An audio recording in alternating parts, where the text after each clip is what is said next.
Welcome into Pickin Winners, Week 8 edition. It's a me, Toady. That, that is Nate. We've got all our Week 8 picks in this one. And as always, we'll be adding the best bet there as well. But first, how we doing, Nate? How we doing? It's as cold as it is here in Colorado. I'm flaming hot right now. I can tell you that much. We just got our first winter freezes going on. Kansas City Chiefs are coming into town. It's going to be a cold night in hell for the Denver Broncos. But I'm nice and warm. Hot Cheeto. If you're a Latina or you know a Latina, send them my way. I got what they want. This is ridiculous. This is the most ridiculous thing we've done. Terrible idea. I'm going to try to wear this mustache as long as I can, but I don't think it's going to make it. All right. Let's do a quick recap of Week 7. It was not pretty for me. We were both in the red, but you fared much better. I went 7-6. I was down 8 units. You went 9-4. Phenomenal record. You were down about 0.9 units, though, so well done there. I think you kind of pulled away a little bit from me. Go ahead and check the graphics for our season-long record here coming up. The Buffalo and San Fran losses cost us almost 9 units by themselves. Yeah. So that's why we have the big red numbers, even though you have the good record. Let's move on now, though, to our Week 8 picks. We are recording this on Friday, the 27th. So we'll kick things off with the first Sunday early game. That's the Rams at the Cowboys. Dallas is favored by 6. Over-under is at 46. We're doing injuries again. I just grabbed all the injury reports. Puka Nacua, great story this year. Yeah, I did not get the Rams. So why don't you go ahead and give me the spiel and I'll grab. That's the only one I didn't grab. Yeah. I'm a liar. This is coming off. Yeah, that thing is terrible. I feel like I want to take this thing off. It's so weird. It was sticking to the bottom lip. Yeah. I couldn't talk with it. No, I don't know. I like the Rams seem like they're a team they looked really good. They have all the weapons and stuff like that, but they just can't win games. I don't know what it is, whether it's a coaching thing. Obviously, their defense isn't all that great, but it's not like they haven't played bad in the last few weeks or anything like that. Yeah.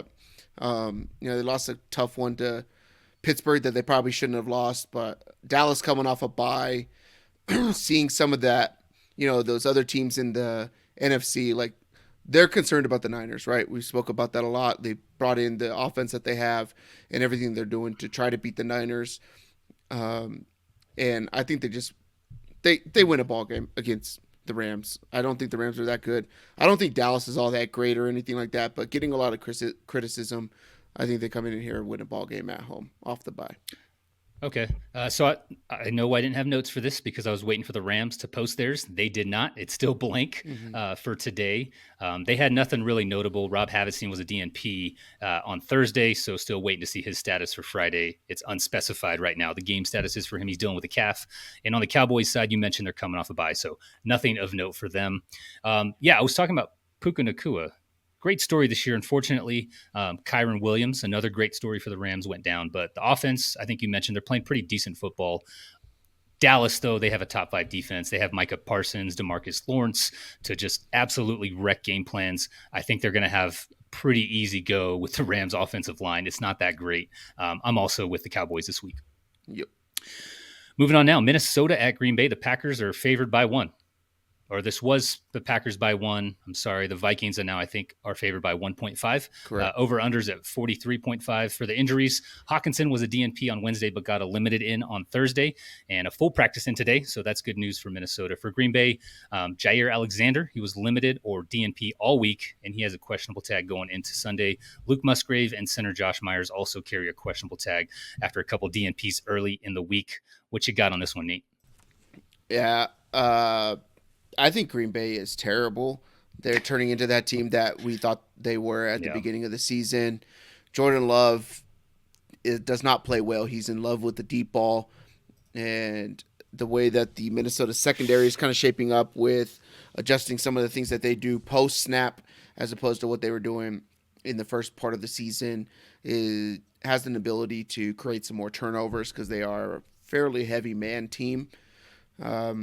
Minnesota coming off a big high. They are on a short week going from playing at home. It's not like it's a long travel to Wisconsin from Minnesota, but playing outdoor in the elements and stuff like that too. I just think Minnesota's a better team. I'll pick Minnesota to win it. Kirk Cousins is playing out of his mind. I don't know if he's really playing out of his mind. That's just the words that came to my mouth. or it came to my brain. But Kirk Cousins is basically playing like Kirk Cousins has always played, and people are just starting to see it a little bit more because it was in the highlight in the limelight last year with their one score wins, and then at the beginning of this season losing those one score wins, and then they beat the 49ers. Right. So after beating the 49ers, everybody's like, oh my God, Kirk Cousins, he balled out. He threw the ball, getting hit every dang play. And it's like, you saw that in quarterback last year. It's kind of been the story of his life, just throwing for 4,000 yards, 25 touchdowns or something like that. And, losing a couple games in prime time. So. Yeah, the Green Bay was favored, I believe, to open this, and they swung Minnesota's way throughout the week. So we weren't like overly bullish on the Packers coming into the year, but we did like the offense. We liked what we saw in the preseason, but they've done nothing since. They just lost to the 1-win Broncos. That's embarrassing. They aren't running the ball well. They're 26th in rushing yards. They're not passing the ball well. They're 26th in passing yards, and they aren't moving the ball. They're 29th in total first downs. The defense for the Packers is also 27th in efficiency. Probably one area we thought they'd be okay in. They've had some injuries, so not great there.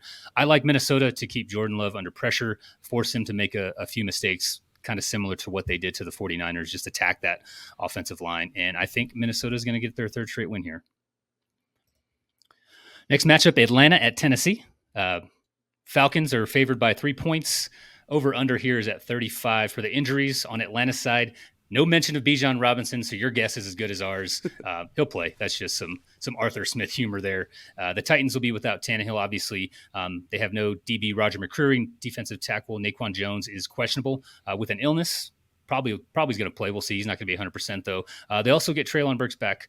He was a full participant all week. So what are you doing with this one? You don't have Ryan Tannehill playing, which is kind of weird because it kind of came out this week that one of the other quarterbacks was going to play, but a beat reporter for Tennessee last week, in the middle of last week, it reported on Twitter that Ryan Tannehill's walking around in a boot. So, so why the line opened up where it did and then where it's at now is kind of awkward to me. Atlanta is, dare I say, they're actually a pretty decent team in the NFL, right? Middle of the pack. We're back and forth with them. Yeah.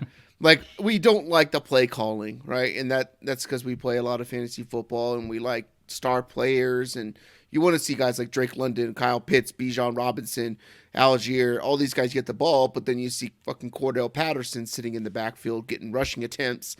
And you're like, what the heck? They play pretty stout defense. You got Will Levis coming into the game. They stated that they're going to play both of them. That's what Variable said.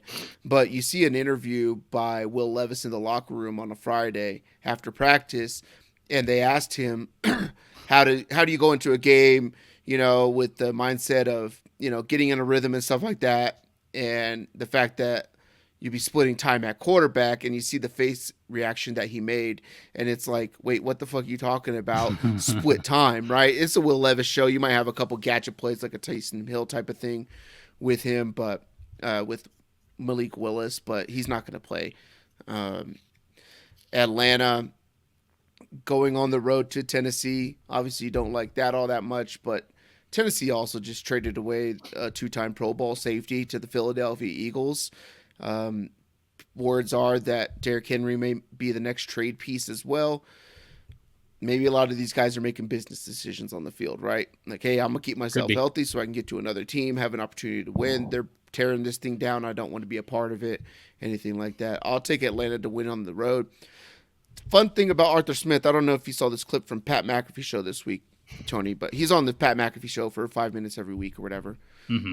But in the honor of the great mustache that you have on right now, the great mustache you had in the preseason, and then through the first couple weeks of the regular season, the reason Arthur Smith has the mustache is because he did a USO tour. And he did a USO tour, went to Bulgaria, and was riding around in some tanks with some army dudes. And the two of the dudes had stashes, all the way out to the regulation that they possibly could have. And they're like, hey, this is what keeps us going, this. So him and the coordinator guy he was with, they decided they're going to rock mustaches in support of the troops. And Arthur Smith is up nominated as the nomination for the Atlanta Falcons for whatever the Salute to Service award is that the NFL does because of all the charity and things he does for veterans and troops. So I'm a big Arthur Smith guy now. Love that dude. He's actually kind of funny because he's kind It helps a little bit. He's kind of dry, but he's kind of funny. And maybe we can get him to get Vrabel's vest after the game or something like that. They do a vest swap. That's been a thing going on too. But I'll take Atlanta. He's just very abrasive. Like he just comes off as an asshole.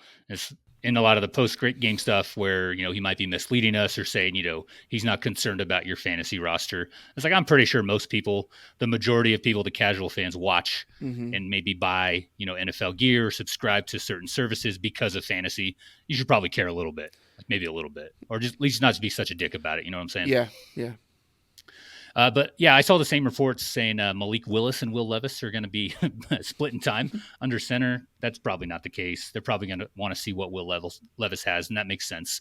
But I don't like that if that is the case. I also don't like Atlanta. Like I said, we're kind of back and forth on them throughout the year. Maybe against lesser opponents, we like them more, I guess. It does seem like they're starting to figure out that getting your playmakers, your star players the ball is how you win games. The main one I'd focus on here is Drake London. Last week, he caught 6 balls for 54 yards. That's a good week for Drake London. That's like a ceiling week for Kyle Pitts, right? Week 6, though, Drake London, 9 catches for 125. That's phenomenal. That's a ceiling breaker week for him. And then week 5, 6 for 78. And in those games, they've gone 2-1. So it seems like that is helping that team out a little bit. I'm taking Atlanta as well. They won last week without Bijan. I think he did get a carry in the second half. Feels like a spot where they should win, and getting the road favorite line is probably a pretty good indicator that we're not alone here. Yep. Next game, New Orleans at Indianapolis. I got to look over. I didn't update my lines. The Saints are favored by 1, over-unders at 35. Injury report. Zach Moss for the Colts is questionable. He was a DNP on Wednesday and Friday. Center Ryan Kelly and DeForest Buckner were DNPs on Friday, but that was reported as rest. I believe they'll be good to go. The Saints have a ton of questionable tags, most notably safety Marcus May with a hamstring. He was a DNP on Friday.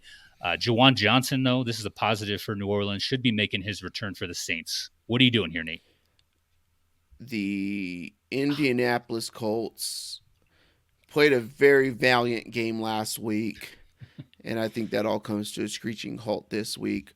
One of the primarily reasons I'm going to pick the New Orleans Saints in this game is the cornerback matchups that they have. So they started the season with Isaiah Rodgers being their number 1 corner. By the way, he was traded or signed by the Philadelphia Eagles, but he came in as a starting corner for this team, and then he got busted for gambling on games within the locker room, so he's suspended. So they're down the top corner. That bumped them to having Darrell Baker be a starting cornerback in the NFL in the first 2 weeks of the game, and then he was the worst corner in all of football, basically. So he was allowing 11 yards per attempt his way. And that was by far worse. Like, not catches, just they throw it to him, 11 yards, no matter what, right? That includes drop passes, deflections, everything like that. So he got benched, and he got moved down, and then they had, what the hell's the guy's name? Where is it? Braden Smith and Juju Brents playing in the secondary after that, and then both of those guys are going to be out. They have a 7th rounder, that's Juju Brents. So they had him basically. They have Amir Speed, Jalen Jones, and that is it. So Darrell Baker's going to be getting a lot of Chris Olave in this game. Darrell Baker obviously lets up 11 yards per attempt. Chris Olave leads the league in average depth of target, which is, I believe he's above like 20 yards per target or something like that. We know that Derek Carr likes to hold on to the ball, hitch, and go type of thing. It's really bad, but hopefully he can get the ball out quick because they're going to eat this dude up. 2-3 passes for over 15 to 20 yards over Darrell Baker. My money's on Chris Olave getting those. The Colts are also worst. They are one of the worst teams in running back success rate for passing. So the Alvin Kamara 12 targets a game type of thing. I got a fucking thing in my throat and it's bugging the hell out of me, and this costume is bugging the hell out of me, and I can't think and speak right because I hear everything rumbling in my head. Damn it. Yeah, I tried to get the mustache back on, Not but editing. it was sticking to my lips, Yeah. and I know I wasn't sounding right. So if you need to take it off, we understand. But the Colts are basically going to let up a bunch of passing yards to Chris Olave. This is going to be Derek Carr's best game of the season. I don't want to bet his over prop for passing yards. It's like 236.5. Mm-hmm. I did bet the Olave over 58.5, Kamara over 35.5, Kamara over 5.5 catches as well, and the Chris Olave over 22.5 longest reception. But it's just going to be an air raid out of this team. And yes, the Cleveland Browns have a great defense, and Indianapolis put up like 38 points on them.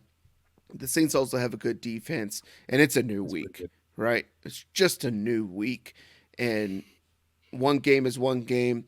If they prove me wrong, they prove me wrong. New Orleans Saints win this game. It's one of my favorite bets of the week, -1. Fair. You mentioned it there at the end of your little spiel. The Colts damn near beat the Browns with their top-ranked defense last week. Cleveland, even after that performance, is still number 1 in defensive efficiency, so DVOA. Saints aren't bad themselves. They rank 7th in that stat. That's good, but I'm not sure if we can trust that just yet. New Orleans has played Houston, New England, Tampa Bay, Green Bay, Carolina, and Tennessee in 6 of their 7 games so far, and they're 3-4 in the year. So they haven't really got it done against lesser opponents, but maybe the defense is kind of, inflated in that regard.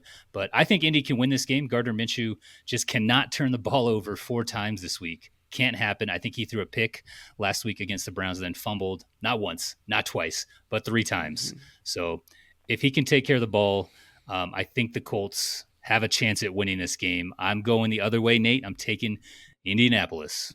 Who's a better quarterback? Gardner Minshew. Easy. Next question. Derek Carr or PJ Walker? Oh. Who's a better running back? Anybody on the Browns? Pierre Strong, Kareem Hunt, Jerome Ford, or Alvin Kamara? I do like Alvin Kamara. This is going to be close. Who's a better receiver? Amari Cooper or Chris Olave?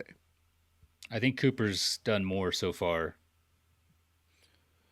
Who's a better combo? PJ Walker and Amari Cooper or Chris Olave, Derek Carr?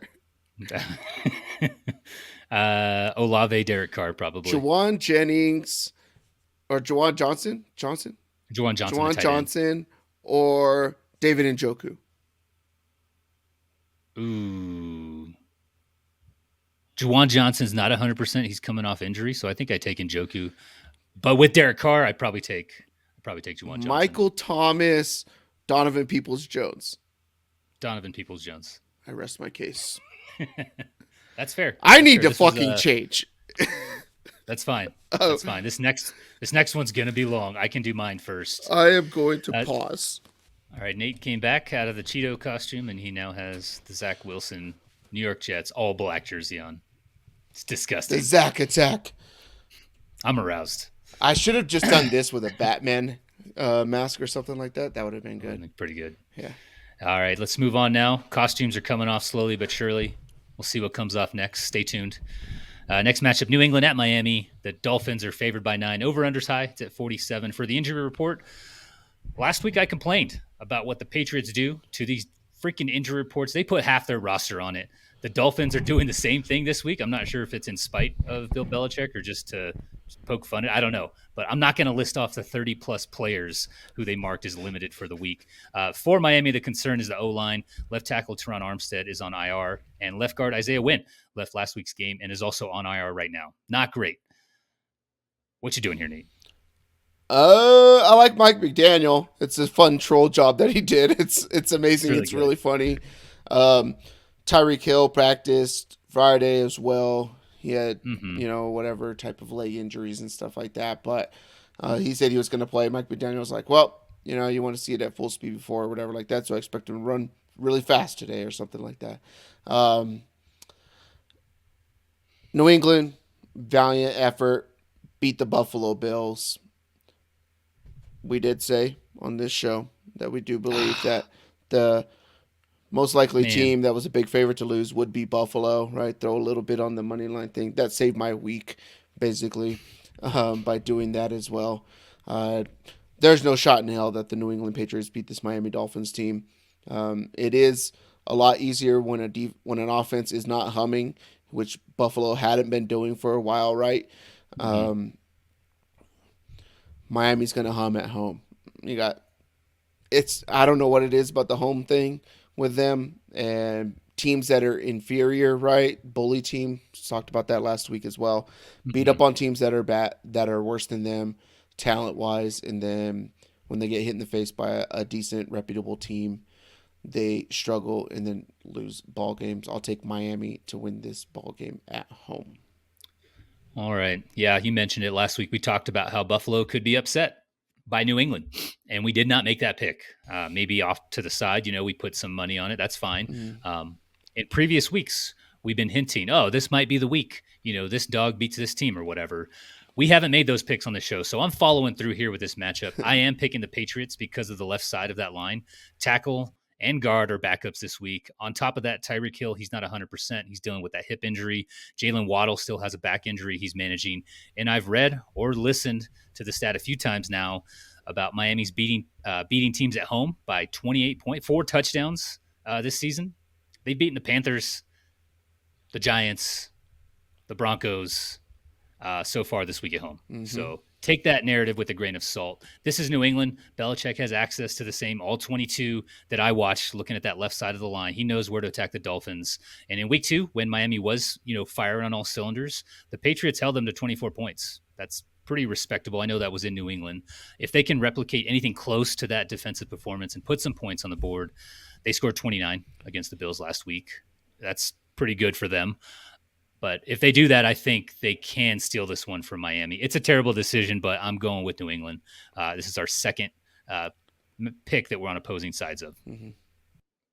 Terrible decision. Don't do that. Next matchup, the Jets at the Giants. So the Jets are favored by 2.5. Over-unders at 36.5. For the injury report, the Jets are coming off a bye, so they're mostly healthy. And Will McDonald was a full participant today, so go ahead and pencil him in. For the Giants, tackle Andrew Thomas is doubtful, probably not playing. Daniel Jones still out. And then I guess this is a positive for them. Saquon Barkley got a full practice in today. He was dealing with that elbow issue last week. What you got in this one, Nate? I think that the biggest strength and the biggest whack job thing that the New York Giants do is throw the ball, which is weird. They don't run the ball fairly well. You're probably not going to run on this Jets team. And when your passing game is bubble screens to Wan'Dale Robinson and crossers over the middle with Darren Waller, a team with all the talent that the New York Jets have on defense in the secondary is going to be able to shut that down quickly by putting pressure on Tyrod Taylor. The Jets really do need to spy Tyrod Taylor because they're going to be able to get pressure, and he's going to take off running and stuff like that. But one thing that Tyrod does is he often doesn't look to run first. A lot of times he does this like sag back thing or whatever and kind of trails. And I think that the Jets, they just don't have the wide receivers to be able to create separation in scramble drills or anything like that. So I'm going to take the New York Jets to win a ball game, on the road. Tough environment there. It's going to be a rough one, The New York Giants fans, hey, they're getting some faith in what's going on here. Saquon, being fully healthy and everything like that. But I don't see anything here where the New York Jets lose this game. You had Dalvin Cook come out this week talking about how, he's not happy with his usage because, God forbid they give the ball to a guy who's averaging 2.5 yards a carry as opposed to the guy who's averaging 5.6 and is younger and more spry and is actually decently fast and somewhat quick and can break a tackle and all that kind of stuff too. I think he leads the league. He's a top 5 guy in yards per attempt this season as well. Granted, he did have like 2 60-yard runs in like the first game. So, but I think they're going to be able to run the ball down the throats of the New York Giants, limit what Zach Wilson has to do, take their shots while they can, and then win a game on the road. I'm not happy that you took my joke. That was going to be my joke. Jets on the road, you son of a bitch. And they have Gotham's finest. Yeah. Give me the Jets as well. Giants have had some success these last 2 weeks against struggling Bills defense and the Commanders who have no defense. That's fine, but Jets coming off a bye, as you mentioned, they're going to be rested. They're going to be prepared. And I will give credit where credit is due. The jersey of the co-host over here. It's nasty. He's been playing pretty well. He's been playing pretty well these last couple weeks. Getting praise from his peers, Patrick Mahomes, telling him to do what he's been doing. So yeah, I'm taking the Jets as well. Yeah, dude, on the road. Damn it! If I win Pickin Winners this year, you're getting a Zach Wilson jersey too, man. You're getting a Zach instead of the Jared Goff Lions one. All right. Next matchup here. It's going to be Jacksonville at Pittsburgh. Jacksonville favored by 2.5 over unders at 41 on the injury report. For the Jags, Zay Jones is out. I don't like that. Everyone else got in a limited or a full today. The Steelers, Deontay, did show up on the injury report with a hamstring on Thursday with a DNP. He was a full participant today. Again, this is being recorded on Friday, so he should be good to go. What do we do? What do we do here, Nate? I have Jacksonville to win the ball game. I think, Pittsburgh obviously won a ball game not legitimately last week, I guess you would say. It's fairly clear that Kenny Pickett was short about a yard in that fourth down play or whatever it was. And maybe they lose that game, but Jacksonville's just the better team all around. They have a better defense. They have the better offense. They're able to run the ball really well. Pittsburgh's been beat by running the ball. It does scare me a little bit because Trevor Lawrence apparently said something about the terrible towel, about like waving little yellow flat towels around or something like that. I didn't whiteboard material. Yeah, like that's the last thing you want to tell a bunch of yinzers, man. It's like, and the Pittsburgh high school's referee just came viral this week as well too. I don't know if you saw that. Oh man, he's got the perfect like Pittsburgh yinzer accent, something, whatever. Holding number 54, something. First down, first down. It was so good. Like he had like 30 calls in that game apparently. So, this is one that I wouldn't want to bet. I wouldn't want to tease, Pittsburgh up to 8.5, which seems logical to do. A home team dog. You get over the 3, you get over the 7. Like it's but low total as well, 41. What's it, 20, like 20 to 18 game, 21 to 18, somewhere around there. But I'll take Jacksonville to win it. I don't know what to think of Jacksonville. Yeah. I don't know if Trevor Lawrence just likes Christian Kirk better than Calvin Ridley, and the way that it's is comfortable. He's more comfortable with them and stuff like that. But seems like Calvin Ridley's kind of like the man left out in this offense, which is kind of awkward. Seeing what he did, in London in week 1, all that kind of stuff too. So, but I'll take Jacksonville to win it. I don't like it though. This is the one where I'm like, we're really gonna lay this, and it's kind of right in front of our faces. So. At least this one isn't big. The money line's just minus 142, so it's not going to completely crush us like the minus 400 for the Bills these last couple big losses for them. But Pittsburgh's been playing better football of late. They're 4-2 on the year. Won a handful of close games. That one last week, the Rams. Yeah, it was a bad call, but do the Rams even turn around and take the ball 55, 60 yards down the field and score to tie it up and then go to overtime? I don't know. Probably not. So I wasn't too bitter about that call. But maybe another story this week when they get the Jags' 4th-ranked defense in terms of DVOA, who are 6th against the run to this point.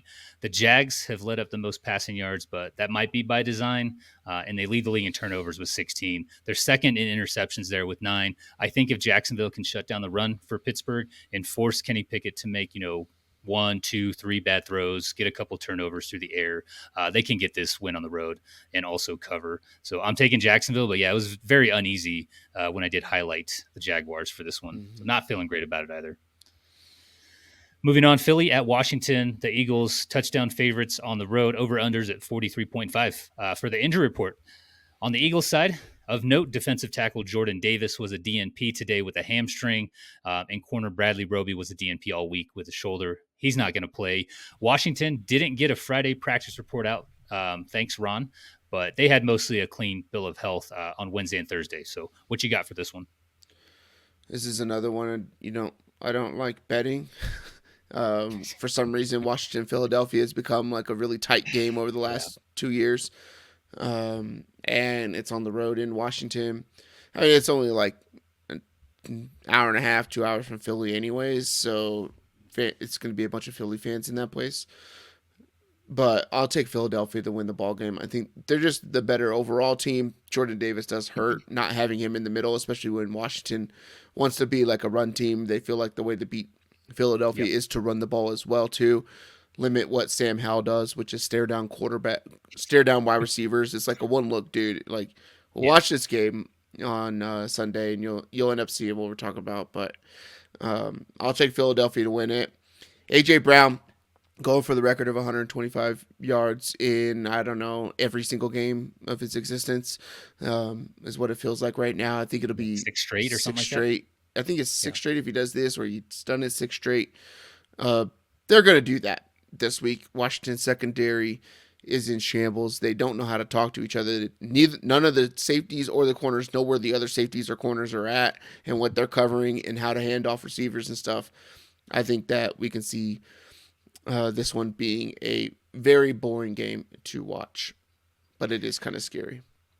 Yeah, a little bit. Sam Howell, he's not good. You mentioned that. The Washington defense cannot defend against the pass. They're 28th in passing yards allowed. Commanders have allowed the most sacks in the NFL this far as well. I think we talked. They're on pace to surrender 97, which is pretty crazy.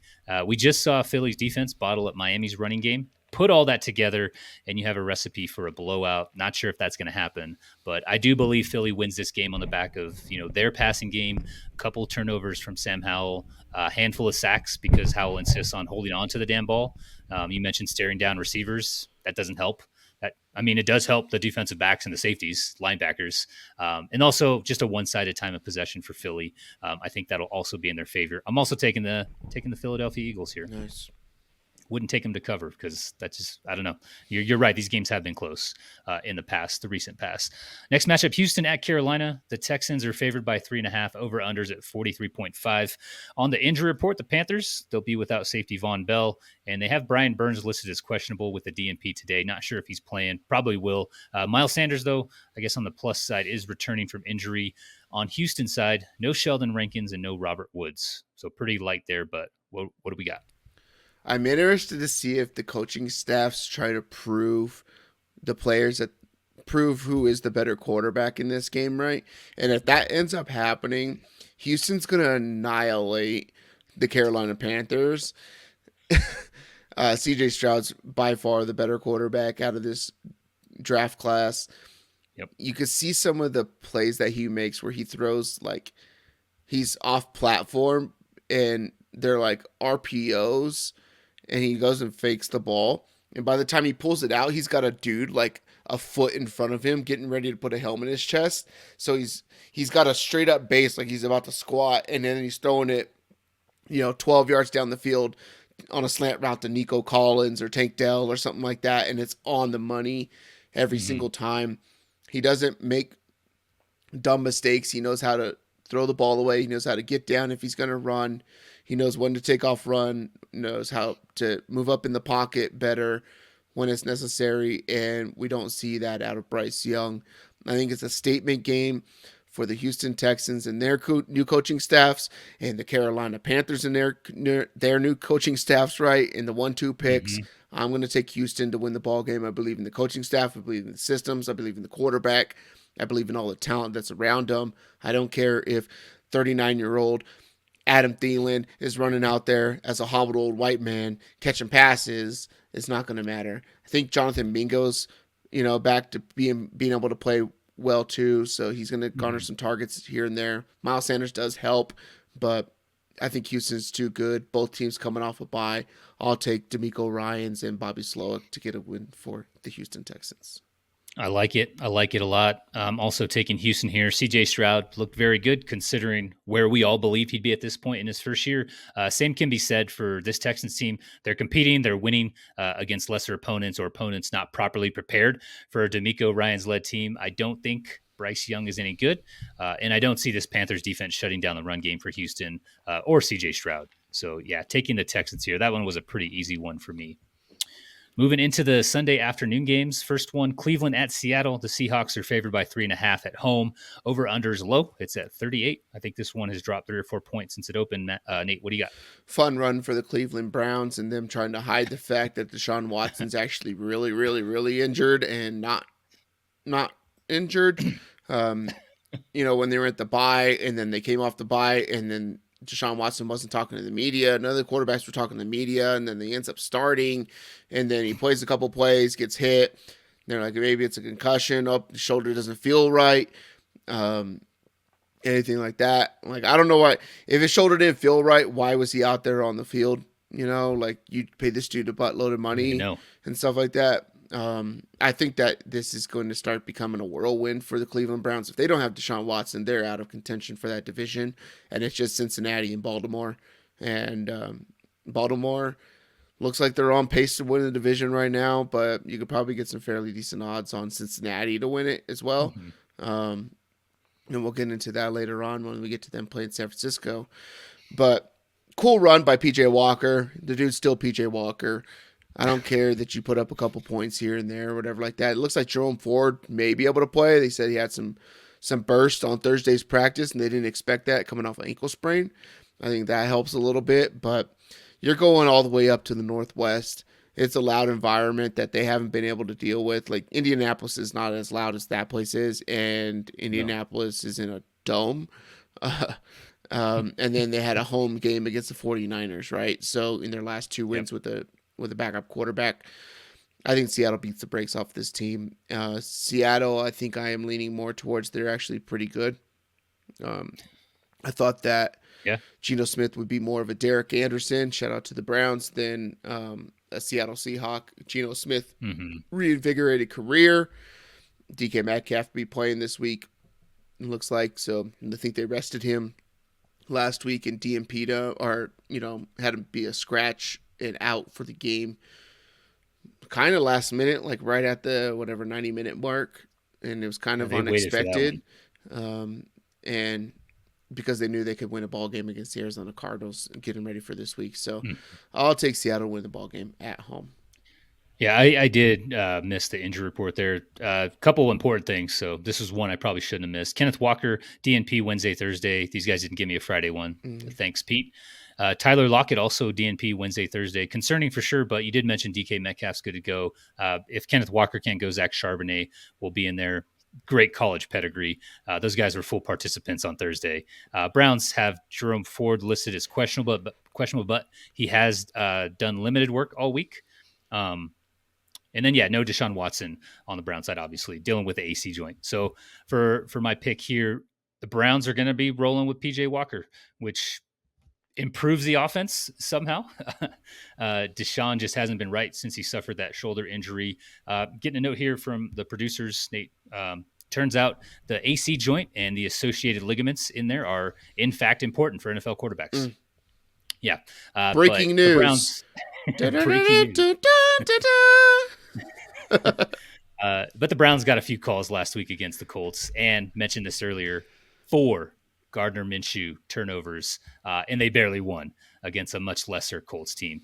Seattle won't be that sloppy. That's not what Pete Carroll does, and this is at home for the Seahawks. You mentioned that. I like them to do enough to win a close, ugly game at home where really all they have to do is not turn the ball over 4 times. Come on, Pete. Give me the Seahawks as well here. Next matchup, Kansas City at Denver, going to Mile High. The Chiefs are road favorites. They get a touchdown, over unders high. It's at 47. For the injury report on Kansas City's side, linebacker Nick Bolton was a DNP all week with a wrist injury. He's out. He's not going to go. Yep. And then for Denver, mostly clean. Nothing really that stood out for me there. What you got for this one? Denver. That's not good. So I picked Kansas City to win this game, but this is the team that I think is most likely to get upset this week. Oh, They played a couple weeks ago on Thursday Night Football. I believe it was Thursday Night Football, and and it came down to right at the end of the game, and that's on the road. And Denver is home, and it is very loud, and it is going to be freezing cold. 50% chance of snow that morning here in the Mile High region, the front. What do they call it? The front range of the Grand Rocky Mountains. Yeah, today it was 33 degrees, freezing cold, super windy. Ugh. And I think there's a lot being made of Denver about to have a sell-off week here, right? On Patrick Surtain, teams interested in him, Cortland Sutton, Jerry Jeudy, all these things.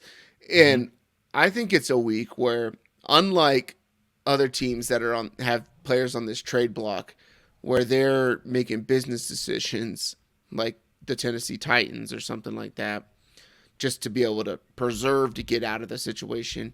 The Denver Broncos players, I get this sense, it's just a gut feeling, right?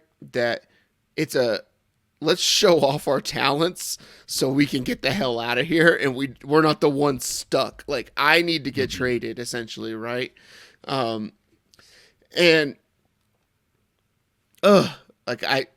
just have a gut feeling that Denver wins this game, but I'm going to take Kansas City. It's the logical thing to do. It's wrong, and it's going to cost us 3.25 units, Tony. It is, probably, yeah. I was tempted to go that way on this one as well. But it's like I did that for one or two other picks. I couldn't do it. Yeah, Denver did get that win last week against the Packers. That's cool, but the Chiefs are top 10 in offensive and defensive DVOA. It's an efficiency metric. They're playing football at a pretty elite level. We're not saying that about Green Bay. With that being said, I don't like the odds. They feel like you're kind of alluding to, another trap for us. But I'm cautiously, again, taking the Chiefs in Kansas City. We're in a text group, right, where we share all our bets with a bunch of buddies and stuff like that. And I added Kansas City in there, and as a potential teaser leg, right, because you can get off the 7 down to 3, and it gets you down to 1. But that's the one that I added last, and I don't like it. But it seems logical. Yeah. Why should they lose a ball game? But there's just a gut call. But yeah, it happens every week, every season. All right, moving on now. Baltimore at Arizona. The Ravens are favored by 9.5. Over-unders at 44.5. For the injury report on Baltimore's side, linebacker Odafe Owe. I just like throwing him in there, even if it's not really relevant, because I'm good at pronouncing his name. I can do that. He was a DNP today. Carries a questionable tag going into Sunday. Safety Marcus Williams, DNP all week. He's out. Cardinals, they have had Kyler at practice, and he was actually listed as a full participant Wednesday, but he's not playing yet. That's coming soon, though. But what you got on this one? This might be John Harbaugh's best coaching year that he's ever had, right? The preparation for his team is the best in the NFL right now. Going to Europe, right? Leaving on a Monday, making sure they're back basically Sunday night in the U.S. right after a game. No letdown, beat the shit out of the Detroit Lions. We'll get to that later on, my thoughts on them, but beat the shit out of them. This feels like a letdown spot. It's like classic letdown spot. I don't think John Harbaugh is eliminating all letdown spots in this team right now. They're humming. They're going to be indoors on a clean track, essentially no weather whatsoever. And their passing game is really efficient, and I've been down on Lamar. I was down on Lamar before the season started. His footwork doesn't look great, but that's just the way he throws, and it's working, and they keep things short, and they're friendly throws. He doesn't have to do a lot. And the way that they move him out of the pocket and then create levels as well, right? It fits such a good... It's so good for what they do and what people are concerned about, because Lamar can run for 120, 130 yards in a ball game, but he's looking to pass the ball down the field while still attacking the line of scrimmage. So it's not like his eyes just go down right when he leaves the pocket. So I'll take Baltimore to beat Arizona. Arizona's that tanking team that doesn't look like they're tanking, but they're tanking. So, yeah, Baltimore. Yeah, you look at the Ravens last week and Lamar, didn't look like they were working that hard against Detroit in the first half, and just small play after small play, and they're up by 3 or 4 scores basically at halftime, and the game's over. So they definitely look good, much better than I think we thought. They're they like would, the healthiest coming into the team season. in Which the is NFL. weird. So strange. Once they got like their secondary back, and then Ronnie Staley came back, right, and then like they're The just line right. boom, like it just clicked, and it's like their bill of health right now is bar none the best in the NFL. Yeah, knocking on wood. It's almost Can't like hear it that. matters from the producers. It helps a little bit. Yeah, you gotta side eye it and then grab the note and read it. Oh. We'll work on that, Nate. Oh, thanks. Yeah, we saw that the Ravens punch at a weight class above where the Lions are at. Cardinals several classes below even Detroit. Give me Baltimore. They look very, very good last week against the Lions. The offense, the defense. The game was, like I said, over at halftime. So yeah, going with the Ravens here as well. Moving on now, Cincinnati at San Francisco. 49ers still favored by 4. Over-unders at 43.5. For the injury report, no Deebo Samuel, no Trent Williams. I don't know if Dre Greenlaw's playing. Brock Purdy's currently got the questionable tag. So TBD on a few of those guys. Probably the biggest one of note there is Deebo Samuel. And the Bengals basically have a pretty clean bill of health. What do you got on this one? As the resident 49er fan in this place, even though I like wearing other teams' jerseys, I support players that I think are shit on for whether it's good or bad reasons or whatever like that. I want to see them succeed, right? So Sure. keeping it positive around here. There are books where this 49er team is 4.5 point favorites, which is awkward because it legitimately was at 3 and then has gained steam over the last couple of days because of Brock Purdy potentially playing at quarterback. Trent Williams, I believe, is actually still questionable unless he got ruled out tonight. Yeah, that one might be a 50-50. Might be like a game time call. A game time decision. Deebo is out, but Deebo Samuel is the heart and soul of the 49ers and their offense and what they do. It's not Christian McCaffrey. It's not Brock Purdy. It's not Ayuk. It's not George Kittle. It's not Trent Williams. It's not anybody else on that team. What Deebo Samuel does to that offense, and he basically creates 2 Christian McCaffrey style players on the field where he can get in the backfield. They can move everywhere, all the different motions and stuff like that. Nobody else on the team does. He's the number 1 player to go over the middle for the 49ers. Jawan Jennings can't do it. Ray McLeod isn't going to do it. There's nobody else out there that's going to end up doing that. And it opens up everything else that they want to do, creating levels with Brandon Ayuk and George Kittle as well. George Kittle needs to block, and he's going to need to block in this game too, because Cincinnati's defense, after those first couple weeks, has been getting together. They've been playing a lot better. Week after week, we hear Joe Burrow's calf is looking better. It's feeling better. We see him scramble a little bit. And then they go on bye week. Like, the Niners aren't getting healthier. More guys just keep getting injured. And good. The Cincinnati Bengals keep getting healthier. It's like we're seeing these 2 teams. They were expected to be top-tier teams, right? Like, And then one's going down and the other one's going up. Like, I don't know the line. I don't get the line. I get that it's a home game. The Niners are about to go on bye week next week too. So what is going into the bye week at 5-3 for the Niners for them to get healthy? Like, are you playing for 6-2? Yeah, the players want that. The coaches want that. But at the same time, you need all those guys to make a run.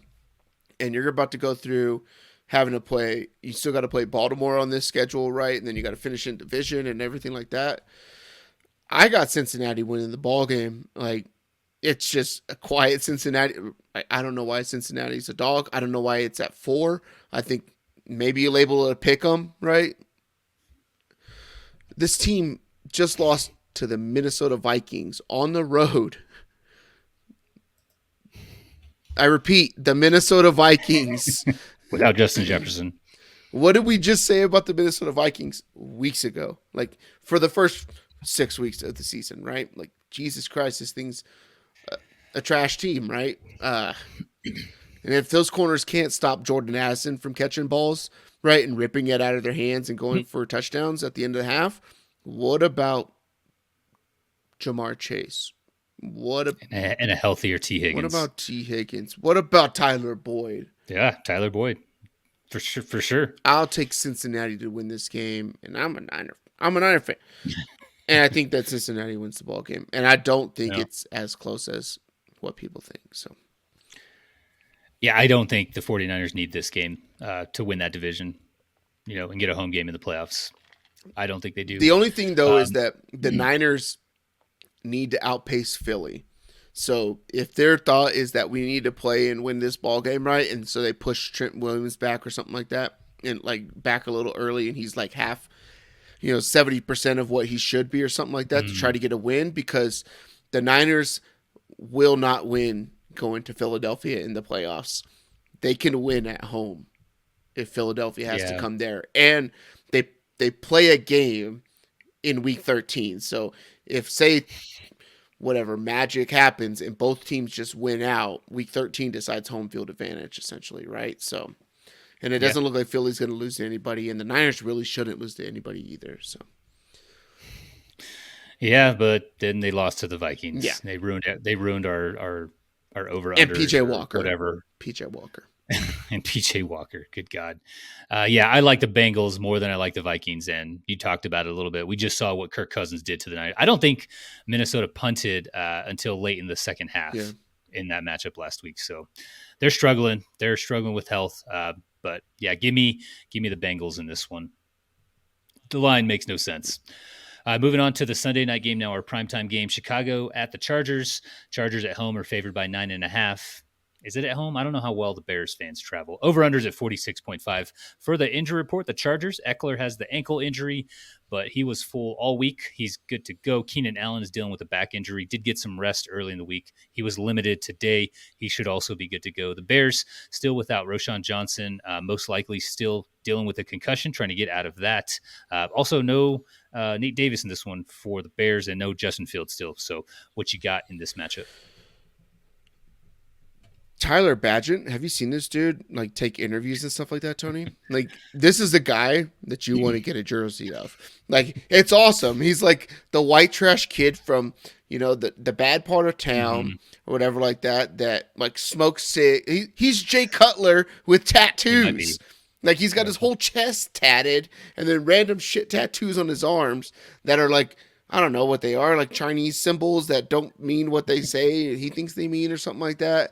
And he got skulls on him and stuff. Like, it's just weird. Like, the dude's the guy that you want to root for because you're like, oh, this guy is Chicago, right? Gritty, cold, like he probably lives on the south side. Like, that's what it is, right? He actually passes. He's actually pretty efficient passing the ball. Like, his completion percentage and stuff is up there. But I don't think the Chicago Bears are any good. I don't think they need to win.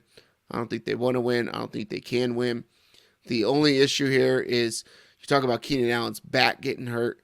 It's got to be rough when every ball that Justin Herbert throws is a fucking rocket. Like, he's in his Colin Kaepernick era right now, and like he can't have touch on the ball at all. So everything's like a laser. And you watch like 3 or 4 passes to Keenan Allen in the game that are just like, what are you doing, dude? Like, but I'll take the Chargers to win a game. They got to win one game, right? But if they lose this game, Brandon Staley has to be the first coach fired. Yeah, done. Get him out of here. Done. Which is weird because it's not like it'll get pinned on the offense and what they're not producing and stuff like that and the team winning, but he's actually like the defensive mind for the team as well. So who fixes the defense on that team? Because he's the one who runs it. That'd be kind of awkward, but nobody there seems to be in line with what he's got going on. But I'll take the Chargers to win the game anyways. Yeah, Staley was brought in on the back of being a really good defensive coordinator for the Rams, and they just haven't done that. They haven't got that done in LA for the Chargers, anyways. Does anyone know where the Raiders were last week? Didn't seem like they showed up to Soldier Field. Am I upset that we lost our pick? Yes.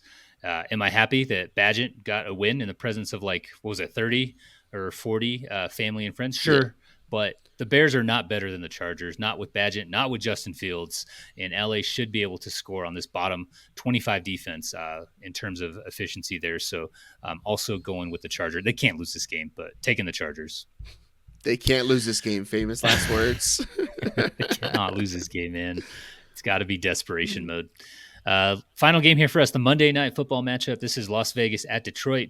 Lions are favored by 8 at home. Over under, it's up there. It's at 46. On the injury report, we've got another day, so this is subject to change being the Monday night game. David Montgomery still DNP all week. Center Frank Ragnow, DNP as well all week. The Raiders had a few limited practices for their guys, but nothing notable. Again, check on those throughout the weekend if there's anything you're looking for prop-wise or otherwise.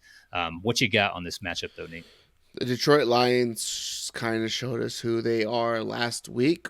They don't have a good win on the entire schedule. If you want to count week 1, they beat the Chiefs at Arrowhead opening night. No Chris Jones, no Travis Kelce. They won a tight ball game. Congratulations. Mm-hmm. But they haven't beat anybody else that's halfway decent on their schedule either. They ran into the Baltimore Ravens coming back from overseas, and the Baltimore Ravens punched them in the mouth, and they're done. I think that the Detroit Lions are the Miami Dolphins of the NFC. They will beat up on bad teams. They will get smacked by halfway decent to good teams. Good thing for the Detroit Lions is the Las Vegas Raiders are not a halfway good, decent team. They're not a halfway decently bad team. They are the epitome of NFL football. Therefore, Detroit Lions, they cover the 8 to me. There's books out there where it's 7.5 as well. I think this number needs to be 9.5 to 10. I would take this all day at home, Monday Night Football. He just got smacked. Crowd's going to be behind the team to support it. Jared Goff at home. The Vegas Raiders are in shambles with what they're doing with player personnel and all that kind of stuff. Josh McDaniels needs to be gone. He might be fired after this year, but who knows, because he seems like he's like the Jason Garrett to Jerry Jones, like to the family that he's working for there in Las Vegas. He's got dirt on the Davis family. Yeah, he has to. And the Kraft family. Yeah. Right? He has to have.